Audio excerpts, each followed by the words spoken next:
All right. Is there questions? How's it Is there going? questions? I think they need to pass the word that we're here. You guys don't know they're here? Come on. Hey, what are y'all doing back there? Panel down there, Hey, right? How did you guys each get tapped for this?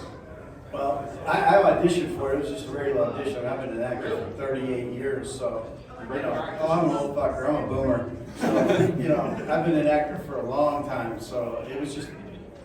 You're on one of my favorite shows, by the way, Boardwalk Empire. Oh, yeah, that was fun. That was fun. I got killed on that. It's always fun getting killed. Always fun getting killed. Except the GTA 5. I don't like getting killed in GTA 5. But, I know you all chose C anyway, though, right? Oh yeah. Nah, hell no. I chose A. I chose A. Kill Trevor. That's why he's not here with us right now, because we chose A. That a bitch. Well, for me, I was in the middle of a bank robbery and Rockstar just sent the guy out and they saved me, man. He's like, get in the car. Everyone get in the car. We need you to play this character in Grand Theft Auto 5, man. And I'm here now. Shit. Did you expect it to ever get as big as it did? Yeah, in a way, but not to go over 10 years, going into 11 years that we're still, you know, On the same relevant game. and we still on the same game and we still, you know, it's relevant still. I would have thought 6 would have came out 5 years ago, 6 years ago. Yeah. But Thanks, man. yeah, but I mean, we both are grateful that it's still doing what it's doing because it's keeping us still relevant, it's keeping us working and keeping us still in you guys' face and answering these questions right now, you know. Yeah, you know, I mean, for me, I've been a gamer since, you know, way back, and I mean, that shit came out when I was in high school, so that was when, you know, the first video games arrived, you know what I mean? So I've been doing that stuff for a long time, and I had played all the other Grand Theft Autos. I played the first Grand Theft Auto, you know, which was like Frogger. It was like Frogger on wheels, you know, whatever, top down, and. I played that, so I played all of them. I played Red Dead Redemption, I played, you know, all these games. And so, but we didn't know that that's what we were auditioning for. I mean, for me, they called the game Rush. For Solo, they called it Paradise. So Steven They and I lied to us. yeah, those fuckers. So it was, you know, a different thing. So we didn't know that it was Grand Theft Auto 5 until we got onto the set, and even after that, you know. But as soon as I knew that it was Grand Theft Auto 5, it was like, is it going to be big? No, I didn't know it was going to be big. I knew it was going to be freaking mammoth because we'd just been waiting, you know. And then working on it, you know, because you're sitting there working with everybody, and you're just going, oh man, this shit's good. This stuff's good. I can't wait to play this. Did Stephen Ock show up in his underwear to record? No, he never showed up. All right. No, he never showed up. He never showed up in the underwears, but we have a dressing room that we can change into the mocap suits. And he always made it a business to come out on the set where everybody, I'm talking about, what, 40, 50 people, workers, and plus us actors, and he would have these, I don't want to say underwear, they're panties. Yeah, they were more like that. He would do that at the end of every, that's where the whole underwear thing came from. Is at the end of the day, when he was done, he would go and take off the mocap suit, and he would just come and he would just run around the stage, like in his little panties with cheerleader socks on. And cheerleader socks. Yeah, and passing gas. Yeah, and that was his thing, man. And you know, God bless him, he's a good actor. Like, you know, who would Franklin choose, like, to actually kill or to save at the end without the players into that? I mean, realistically, C is the real thing that, you know, that I wanted to pick in the beginning of it, and that's how I always felt when me playing it. I don't know about you guys, you know, everybody had their own taste in who you wanted to pick. Me, honestly, me playing it and finishing it like 4 or 5 times, I tried them all. Yeah, I you gotta play play them all. I tried B and I picked C. You know, because you just wanted to see the acting in it, because, you know, we did a good job, you know, even though I never wanted to kill my buddy that in the game that pulled me into good positions that Franklin could be. But I also wanted to see the acting part of it, because me and him did these roles. We remember reading the lines and doing these roles, but you want to see it played out in the game. So I picked them all, but if I had to sit solid on what to pick right now, I would pick A. Yeah, I see. For me, and this is the thing. I like story, you know, and stuff. So for me, A is the only choice that makes sense, and I stand by that now to today. You know, I picked C. When I played the game myself, I picked C one time. Now I've played it many times. I've played it on every console that I've been on. I've played it on PC. And the first time I played the game, I picked A because it made sense to me to kill Trevor. Because it just makes sense. It's the only thing that makes sense. You know, is because he's a wild card. You got to get rid of this guy because he's dangerous to me, my family, to Solo. You know, Franklin. He's dangerous to everybody. You got to get rid of him. To himself? Yeah. So I picked A. Now the next time I played it, I picked C. The next time I played it, I picked B, killed myself. And then every other time after that, I picked A because that's just how it is. I just did a 10th anniversary live stream. If anybody watched it, you know I picked A at the end. Everybody's like, what'd you pick? Hey, you killed Trevor, you killed Trevor. I said, yeah, I killed Trevor. I burnt that sucker to a crisp, man. And I made sure I was the one who pulled the trigger, not Franklin. Quick question for Solo. When you were acting out the scene with Omar where he roasts your character, how many takes did that take? Actually, man, that take when he said the yee ass haircut, that was a two-taker, but I think it was a good one because he wasn't supposed to say that. Slink that plays Lamar, he's like, he just do what he want to do, and I think he just had he was high, probably on weed and feeling good, and he just like, man, maybe if you get rid of that old yee ass haircut, you get some. He was like going into his comedy stage. But after we finished it, after he said the nigga, the whole set was like, what the fuck was that? You know, they were like, keep it, take it. And I was like, are you serious? That ain't how it was written. You know? But, you know, it is what it is, and it came out to be an iconic role, you know? That was one thing about our set, you know, is that you had to be on your toes as an actor because you didn't know what was coming. I mean, you know, especially with Slink. Yeah. You know, you didn't know, and I improvised a lot. So Solo was on his toes all the time because he never knew what was coming. You know, he just had to kind of get to where he was comfortable. It's like, you know, people talk about acting. It's really reacting is what acting is. It's reacting. And Solo became like an amazing reactor because he didn't know, man. We'd change shit up on him. He'd be like, what?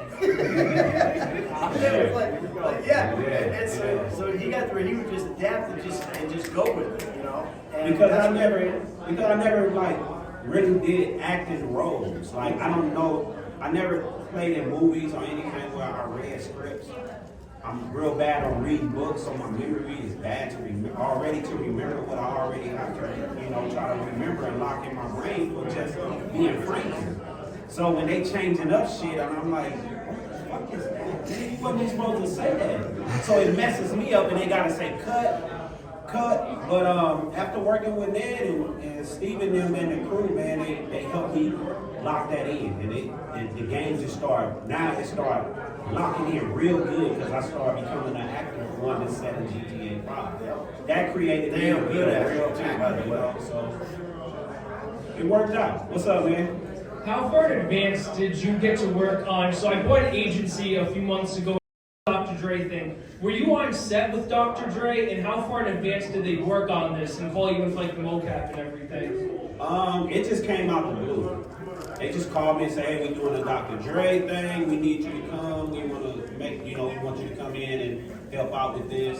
I did a few things with Dre on set, but you gotta understand, I know Dre. I knew Dre personally before any of this stuff. Dr. Dre is a friend of mine. So it was easy, but a lot of stuff Dre did. Look at you flexing. Dre Dre did a lot of his stuff in his studio, and they filmed it there. You know, the Anderson Paak and the people in the studio, all that stuff he did on his own. I think they flew to LA to go and film all that stuff. But that was a good thing, man. The Dr. Dre story was a good. That's the best DLC we've had out there, personally, online. What do you guys think was the best improv moment on set that made the cut into the game? Well, you know, there was a lot of them. I think probably you have to go with Slink's DES haircut because that's very iconic. Yeah. But there's a lot of stuff. You know, my personal favorite was Danny Tamborelli when he's who plays Jimmy Jizzle, and he's playing a video game, and I go and throw the chair through the TV screen.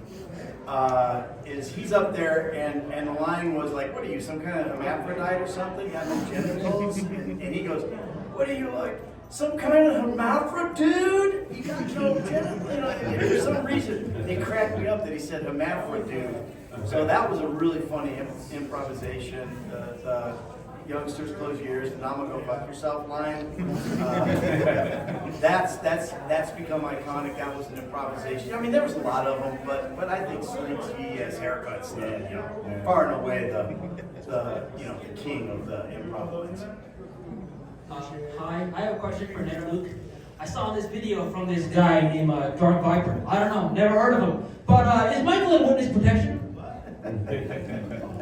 First of all, I can't believe you're giving Matto any kind of freaking run in this panel. Dude has no guns and he's down there wearing sleeveless shirts on his streams all the time, and then he wants to cry when somebody yells at him. But anyway, just kidding, Matto, if you're out there. Yeah, no, okay, so he thinks that Michael's not has not in witness protection because nobody's convicted of anything. That's just an Australian who has no fucking clue how America works. Okay? You don't have to be convicted of anything to be in witness protection, A. So, was Michael in witness protection? I'll leave it up to you guys, but I think it's pretty obvious. I have one for Shawn Fonteno. In the Mission Fresh Meat, when Stephen Ogg fell by accident, I heard it was by accident, then it was not by accident. What's the story behind that? No, it was, well, you gotta remember, they build everything that we do in there. This is like, it feels real. He really had to try to jump over this gate. And Stephen is kind of a clumsy dude, like in real life. And he really fell like that. And when I started laughing at him, Stephen, you know how you get mad at him? You fucking laughing at me? And the original thing, I like, yeah, motherfucker, what you gonna do about it?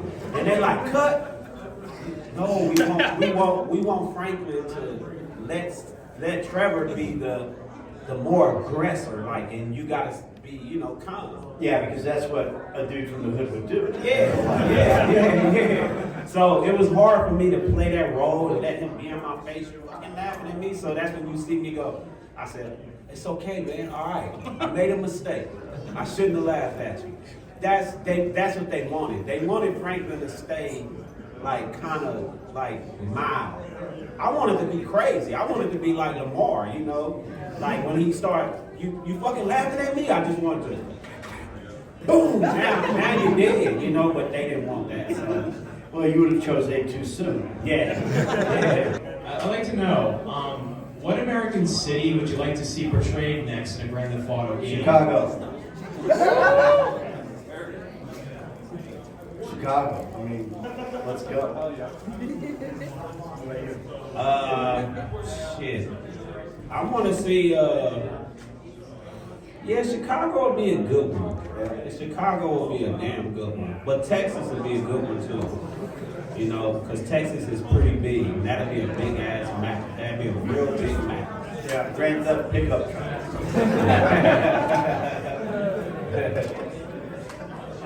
I have a question. What's your favorite mission in the game as your characters? Mine is, man, that's a good one. Are you talking about acting in it? Or are you talking about actually playing it? Actually Two different playing it. things. Actually Yeah, playing but it. it's a ton of them, man. It's a ton of them that I love, but I think Big one. the big one is the one, man. Big one. The big one is the one, man. That's the It's got the most action. yeah. That's the And, real and deal. everybody's there and stuff, you know, so Yeah. it's got like a ton. And Lamar Down was a good one. That was a good one too, yeah. Lamar Down was Everybody's a there good one. too. It's a lot of shooting Yeah. going on, a lot of Yeah. stuff. Anybody else? How much percentage of the game was like your personal touch or details from your personal, try to include into it? Mine is damn near in the high 90s. Like, it was pretty close to 100 because I didn't know, I couldn't fall into that character of being a hood dude because I come from the hood, so it was easy for me when they finally let me just be the character and let me be me in it. So it was pretty much what it was high. It had to be close. Well, to yeah, 90s they wanted you to play you because that's your Yeah. heritage. That's where you came from. You know, Yeah. as you grew up. So that was, basically they wrote you. For me, it was a little different because I don't rob banks, steal cars, or murder, or any of that kind of stuff. So, but as far as what I was allowed to bring, there's a lot of Ned in that character. Oh yeah. There's a lot of Ned in that character.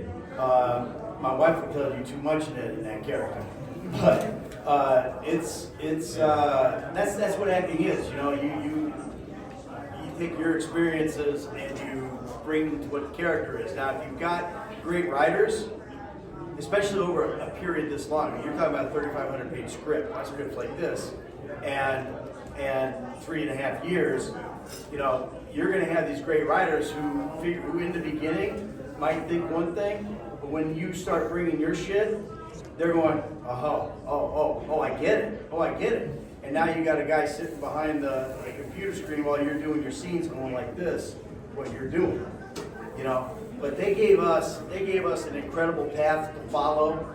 Now Steven, he did his lines. He'll tell you he did his stuff word for word. But that shit didn't work for us because, I'm from like south of Chicago. I don't come from Canada or Scotland or anything. These guys are Scottish writers, so they got a lot of Britishisms in there. They got, Sola is never going to say mate to somebody. He's not going to go, hey mate, how you doing? It's not going to happen. But they gave it to me like that. But it came. But they gave it to me like that. Yeah. And I was like, I can't say this shit. I can't. And I don't have a disrespect towards British accents or British people. It's just I do. I me. hate those ones. It's not me. You know what I'm saying? So when they let me just be me, girl, it worked out perfect. But if they would have said, hey, we want you to be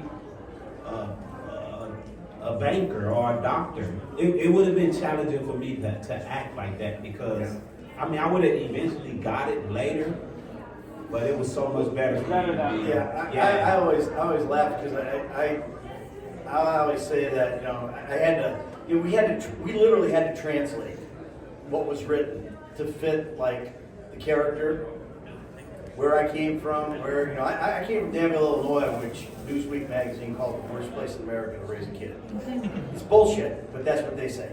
So you got to understand that you come from that place. You're a certain dude, right? And it's not Stoke-on-Trent or Edinburgh or whatever.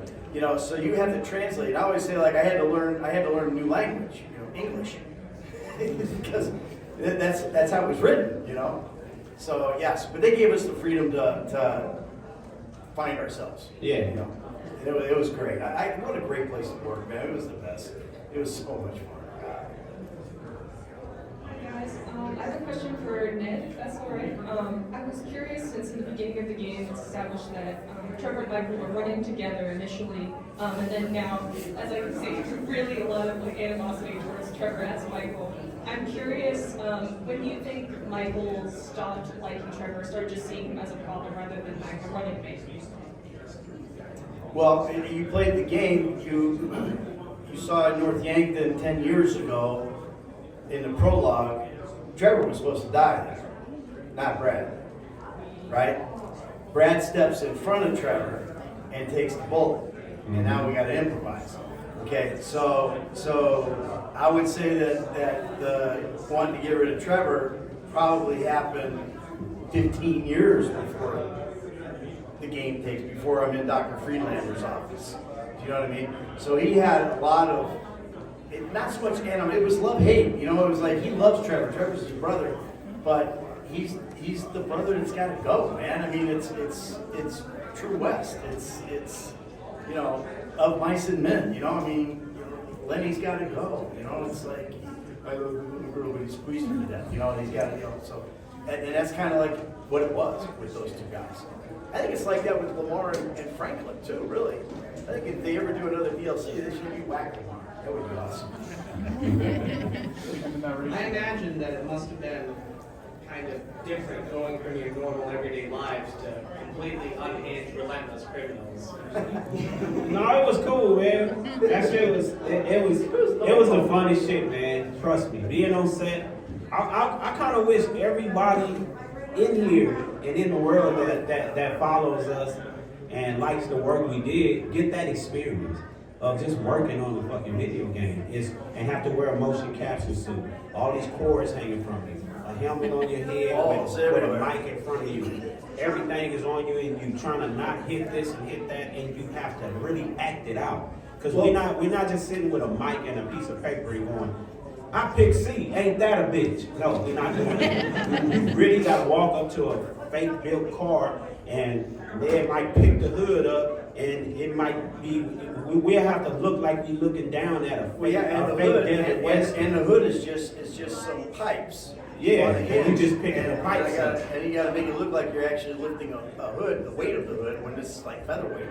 And you know, and then you got to look at like you looking at a fake Devin Weston laying in the trunk of a car. So it's an imaginary world that you have to put yourself in. That's the kind of capitalism we are. Yeah, you know what I'm saying? So it takes like Ned and Steven said a long time ago, we're not voice actors, we're performers. Because we really are like performing on the stage. Well, most of the Steven said that. Well, I mean, if you really look at it, we perform. We really had to perform this for them to create these characters to do what they do. Yeah, there's you know, a lot of people get butthurt because actors, when you say, well, you're voice actors, you know, and I go, yeah. I don't get butthurt by that because to me, this is the only voice acting, you know, video game job I've ever done. I've been on camera my whole career, and for me, this like reawakened my imagination, which was waning, which was why I got out of the business because it just wasn't. I wasn't feeling creative anymore, you know. And this did it because you are in a mansion that's built from pipes and apple crates and you know, God knows what else, you know, the velvet rope, you know, and stuff, and you gotta go, don't walk through that, you're gonna walk to the wall. Hey, careful, don't let your arm go through that, because now all of a sudden, when you see the glitches in game where a guy's coming through a wall, right?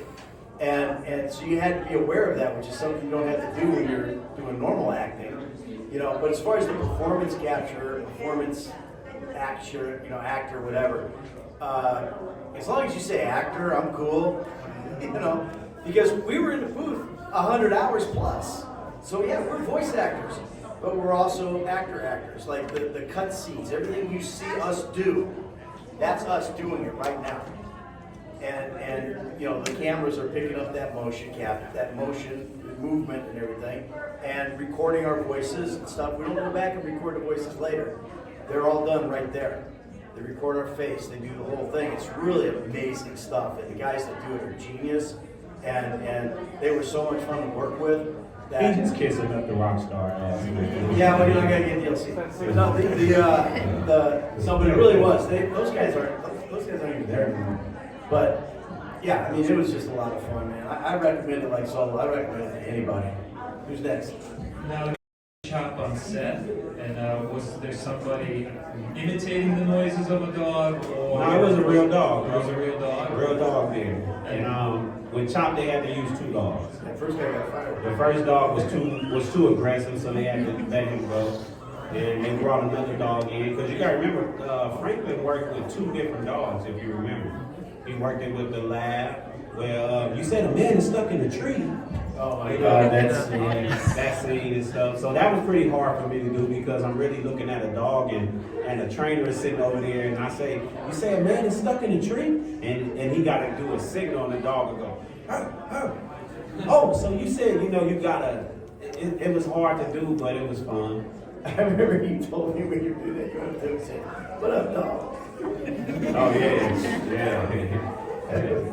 What were the biggest challenges on set for you guys? Mine was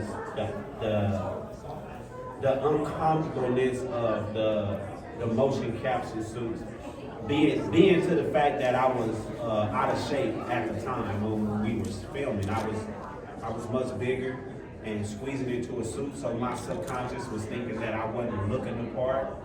Nobody wants people looking at them when you're uncomfortable with yourself. So it makes you uncomfortable when you're trying to act because you're worrying about something else. So that was my biggest challenge.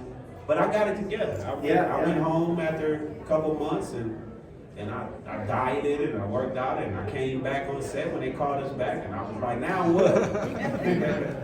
Yeah, motion capture suits and back fat don't marry very well. It's, that creates uncomfortability. But for me, it was more, what was the uncomfortable part for me was probably the time off in between. Like, that's all I can say about that. While they were building the game. Yeah. I think other than that, I was very comfortable. So, I've been an actor for a long time, so shit doesn't faze me. And Ned, and real quick, man, Ned, he loved every minute of that because he kept us going. He kept me going. He was like wanting to get to the set. How long of the day was getting the suits on and preparing to actually go out? It's a process. Yeah, it's crazy. When we showed up the first day, I didn't know we were doing motion capture. I had no clue. I didn't know what motion capture was. Me neither. All right. So we show up on the set, and they go, "Here, put this on." A tight ass scuba diver. I'm like, a wetsuit? Why am I wearing a wetsuit? And they're like, "Oh no, that's a motion capture suit." I said, "Motion capture?" And they go, "Yeah, and we're gonna put balls all over you." And then like that whole keyboard over there, they strap it on your back and they got cords coming from it, and then you got one of these things hanging from it. Yeah, and you gotta do a thing every day. You gotta go in and do this thing called a ROM, where it's a little dance where they have the camera in there and Al's in there, and you gotta do this stuff so that the cameras can lock on, the computers lock on to your balls. So you got these computers grabbing your balls, and you think AI's bad, and then you got this shit going on, and you got to do that, right? Now you're eating lunch and you're percolating. Now you got to go to the bathroom. You got to peel out all this stuff, and then you got to go to the bathroom, and you got to come back in. You got to do the whole thing over again, right? And before every shot, you got to do what's called a T-pose. Stand like this, so that the cameras can grab your balls again. Every shot. And I've never been on a set there was so much ball grabbing going on where we're fully clothed. So yeah, that's whatever. Hey guys, so as you mentioned, to piggyback off what you said, motion capture is a really interesting way to act. Do you guys have any warm-up exercises that you would do to make sure you're connected with each other before you act? Or I know you, maybe Meisner. You a Meisner fan? No, fuck. No. I'm sorry, Sandy. No, that whole method acting stuff. Don't get me going on that. I would be considered a method actor. I think Stephen Ogg is considered a methane actor. But you go from your gut. I mean, exercises. I don't go and go, like do the whole warm up stuff or anything like that. My exercise to get loose is just kind of hanging, thinking, all right, what do I got to do? You don't understand. These guys give you material right now. Hey, Solo. We're going to do this after lunch. Here's 5 pages. And me not being a skillful ass actor, I'm like, it looked like. So now he's got to go back and translate all this. It looks foreign to me. Right. He's got to go translate all this stuff, and that's where the uncomfortability comes in. Yeah. I give you a perfect example. All the Dr. Friedlander stuff. I think the guy who played Dr. Friedlander, I can't remember his name, but anyway, he was freaking amazing. he only had one day. So I didn't realize, we weren't doing that. They came to me at lunch and gave me 17 pages that I had to learn during lunch because we were going to go shoot the Dr. Friedlander scenes after lunch. And that can be uncomfortable. But they only did Ned and Steven like that. Like, here, you gotta learn this by lunch. And cause them dudes, they was, skillful actors. They was like, they'd get it. It was tough for them still. We'll work it out and help each other in the room where we read at and practice and work out. But for me, they were probably like, no, we gotta get Solo to get this done after lunch. But then the director probably was like, nah, get this shit to him a week from now. Give him a week to learn this. That's not true. Shut up. Thank you. It's me again. Hi. It's not a question, but can I get the lines from Complication? Can I get the lines from Complication when Michael holds up Franklin? When what? When Michael holds up Franklin with the gun, Franklin's driving the car. Can I get those? I forgot it. What did we say? Help me out. You're talking about when he reposts the car. Yeah. When he goes, there's a 9mm gun pointed on the back of your skull. Drive carefully or I'll shoot you, something like that. You just said it. Can I get it from Ned? And can I get it from That's a 9mm. What is it? 9mm handgun. It's a 9mm handgun pressed against your skull. Keep driving. Don't look back. Whatever the fuck the other line is. And then just go through that window and fast. And then I'll say, oh man, fuck my life. Is there a line that you guys get to asked a lot to do? Oh God. Oh my God. I already know his. He can say yours, no. You ain't got to play with it. Just go into it. You forget 1,000 things every day, pal. How about you make sure this is one of them? I hate that line. Hate that line. I did not want to do that line. I say this at every one of these panels. I tried to change that line so many times. They gave me, like I said, they gave me so much freedom to improvise and make stuff work for me. I couldn't make that line work. It just was so stupid, And finally, Rod, the director, comes up and goes, Ned, they want you to say this line exactly as it's written. And I'm like, the line sucks, man.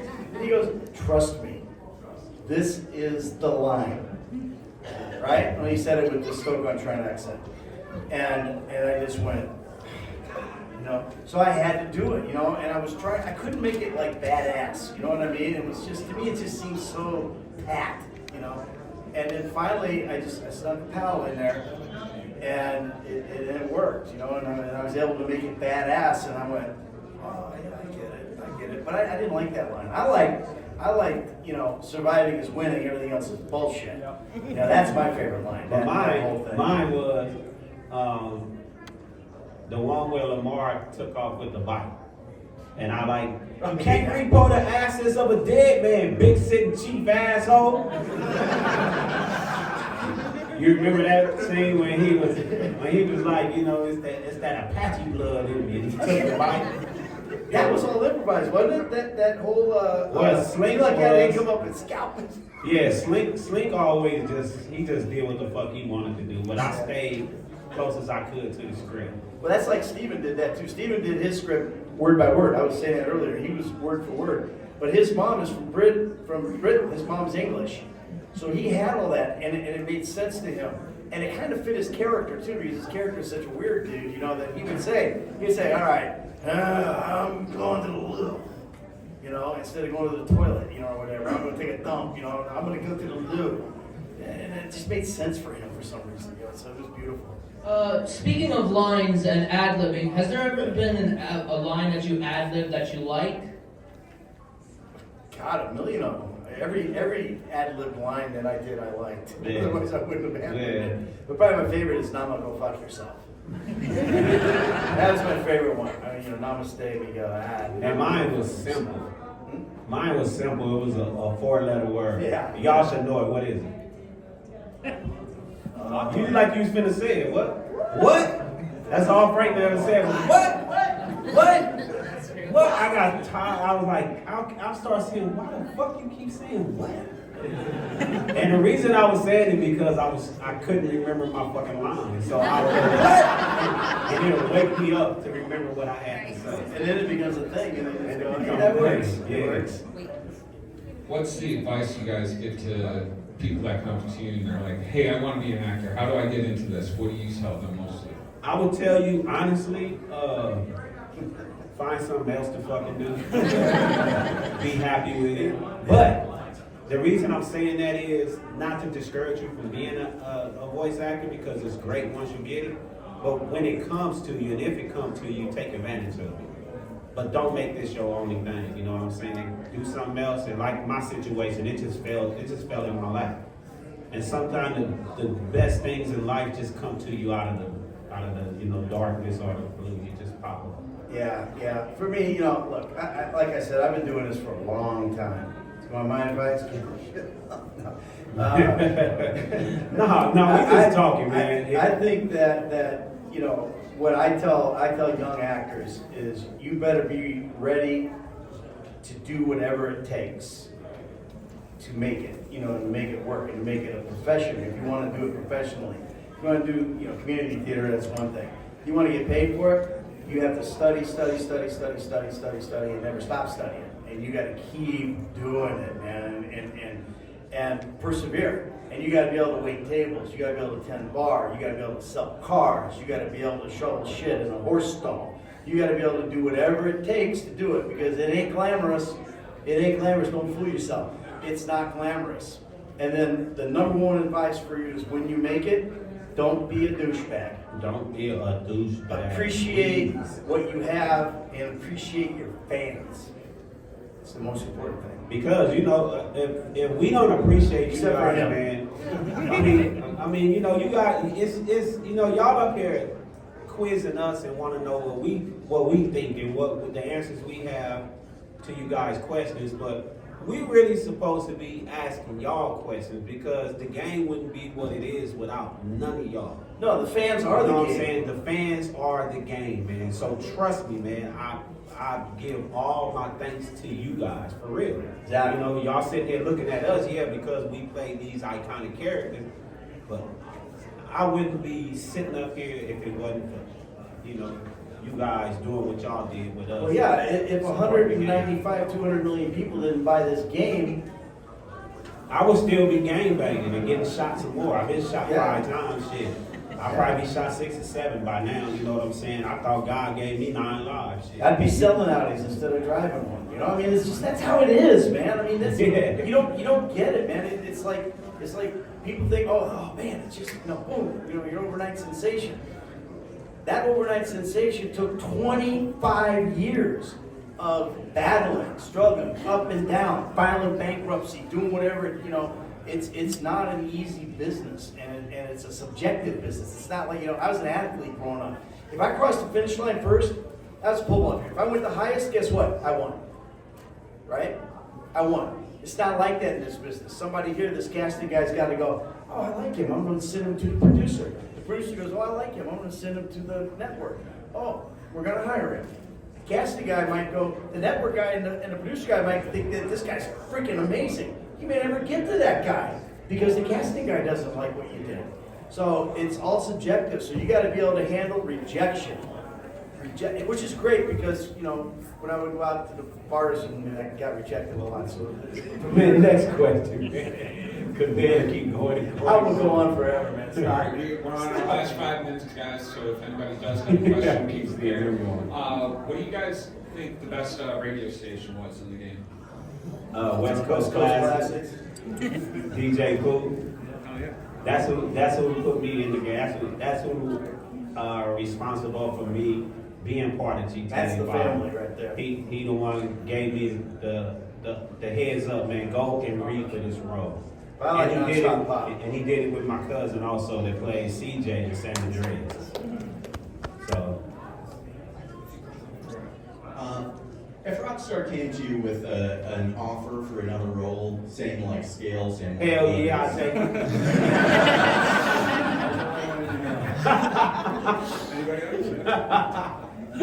Shit. In a heartbeat. I wanted to ask what made you motivate you to play both characters? You're into the microphone, you can't hear better. Oh, like what motivates you to play both the characters? What motivates you to play both of the characters? Grand Theft Auto 5, bro. Shawn, like to get into that character. Grand Theft Auto 5, man. They just telling you working on Grand Theft Auto 5. You gonna motivate yourself to get into that role. But what you trying to ask me is, it was easy for me to get into that role because I come from what Franklin has really been through. But what about Michael? Well, He answered it earlier and you missed it. Yeah, you read that material and you go and you see all these different directions this guy goes. There's a lot of layers to Michael that you can play. And as an actor, I want to bring as many colors to a character as I can. And so, that's what attracted me to the role. That and it was Grand Theft Auto 5, you didn't know it. Did any of those things make you like replay something in your life that was traumatic? I can't hardly hear you, bro. For Franklin, like any of the things like that was like related to you, like It's like your voice going down. Anything traumatic throughout the game that got to you? You take the mic, bro. You worse than Anything throughout the game that was traumatic to you that kind of like got traumatic? Is that what you're asking? Yeah, like something that made you relive something bad. Made you relive something in your life? Nah, not really. Not really. When I confessed to Franklin that I was working with the feds, that was traumatic. No, it was really in life. That was when Franklin. That was the day Solo became an actor. Was in that scene, and it was an emotional scene, and I let the emotion come during that scene. Yeah, he cried. And that was I'm not gonna say traumatic, but it was. He cried. That was a really cool experience. I think he was happy to see me come out. Like, finally. Because that's what you take what happens in real life, and you let that affect what you're doing as an actor. Yeah. And that's when it's organic. That's when it's real. That's when people go, "Oh my God, that was freaking good," So there you go. What's up, dude? Outside of 5, what's your favorite GTA game? San Andreas. It's a toss-up for me. I love San Andreas, but I love Red Dead Redemption 2 as well. I knew that game was going to be so good that I called the director and I begged him to let me be in it because I always wanted to do a Western, and so they gave me a little cameo thing in it, and but then they took my voice out because they were afraid that people would become where's Michael, and it still did because I was in the credits, so it's like whatever. But yeah, I love Red Dead 2. That's a great game. And Roger and Rob and all those guys, they killed it in that game. I have a question for Ned Luke. In the mission Fresh Meat, when you're hung up on the chain, and you tell the guy, "I told you, he ate my G-Lo!" Was that improvised or was that legit? This dude right here, man, you know the game, bro. and you love fresh meat. I do. That's one of my favorite missions. And I knew what G-Lo was, and I actually the line was, I believe the line was, "I told you he's not my boyfriend," and we changed it to "he's not my G-Lo" because the other guy said it in Mandarin. He improvised, I believe. I'm trying to remember, but he improvised. So and that's another thing, like when you're acting, that's like what Solo had to deal with all the time. With our improvisations, he had to, okay, I might have to adjust something, so I'm going to say this, even though it's not what I was going to say. So that guy is like, "Hey, wait, you're G-Lo." I told you, I'm not his G-Lo. And I just went with that. So I think, if I remember right, it could have been written, I don't know. I'm going to take the credit for it, though, so what the hell. All right, ladies and gentlemen, that's the end of the panel. You can go visit these two downstairs, get autographs. Yeah, come to the tables. Come to the tables. Pictures, autographs. Thank you all. Hey, I just want to thank y'all, man. But come to the table. Come say what's up to us, man. And once again, hey, thank you guys so much for supporting us. We really appreciate it. # the fans are the fucking game. Yeah.